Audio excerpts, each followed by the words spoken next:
देखो जी मझ माशाल्लाह बड़ी प्यारी मझ ढेली मझ है जी जिन्होंने मीणी कहते हैं। बड़ी कमाल की मझ पूरा जहा कद है मझ का। मझ माशाल्लाह चंगा बड़ा प्यारा बहुत ही खूबसूरत मझ है जी।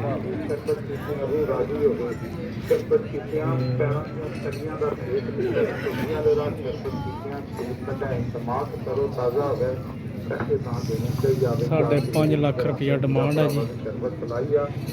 मझ के मगर है जी कट्टी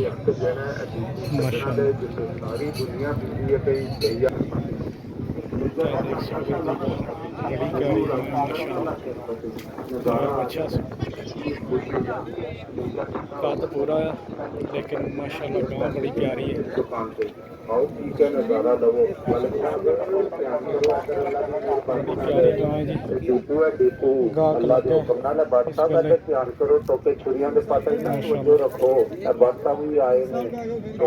लगे अल्लाह की मेहरबानी नाल गाहक लगे जी गां खिदमत सेवा करन आंदे ने ते बाकी दुकान भी तुहाडी खिदमत सेवा करने वाली दुकान है। करांगे मिलावट ते सोहने रब दा है जी एरिया मझां दा। इधर भी टोटल मझां ने कोई कच्ची गां होगी बिच बाकी सारा एरिया जड़ा वो मझां दा।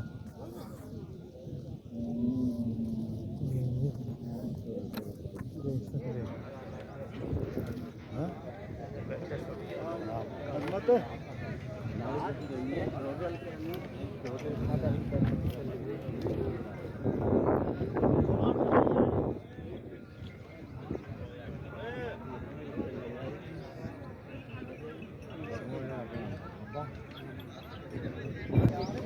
देखो जी मजा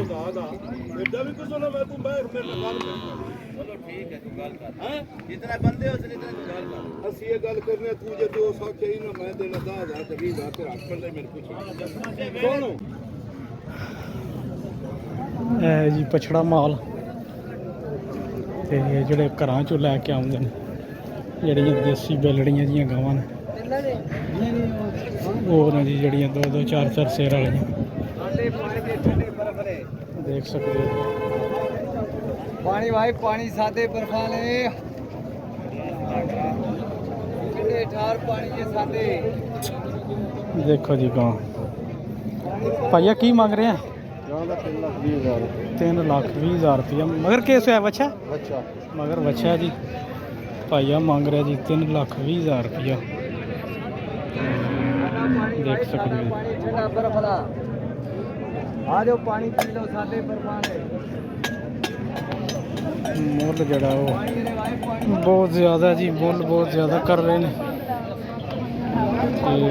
माल पूरा ही है देख सकते हो जी माल निकली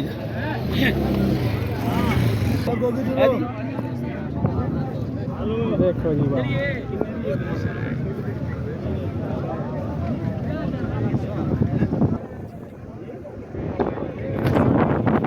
1,60,000 रुपया मांग रहे जी फोन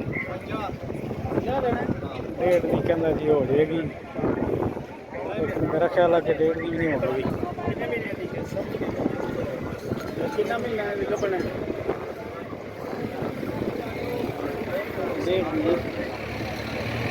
पंजा 6 महीने की कपन दसदा जी ते 1.5 लाख की कहना हो जाएगी।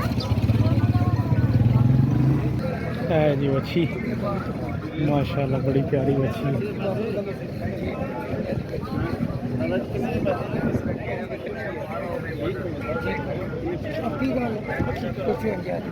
55,000 रुपया मांग रहे हैं जी बाबा जी फाइनल जर्सी क्रॉस माशाल्लाह 55,000 रुपया। देखो जी गाँव 2 महीने की गब्बन दसते हैं तो भाई हरी मांग रहे जी 2,65,000 रुपया मांग रहे हैं माशाल्लाह बड़ी प्यारी वैड़ है जी बहुत अच्छी वैड़ 2 महीने की गब्बन फिर मिलती भी है।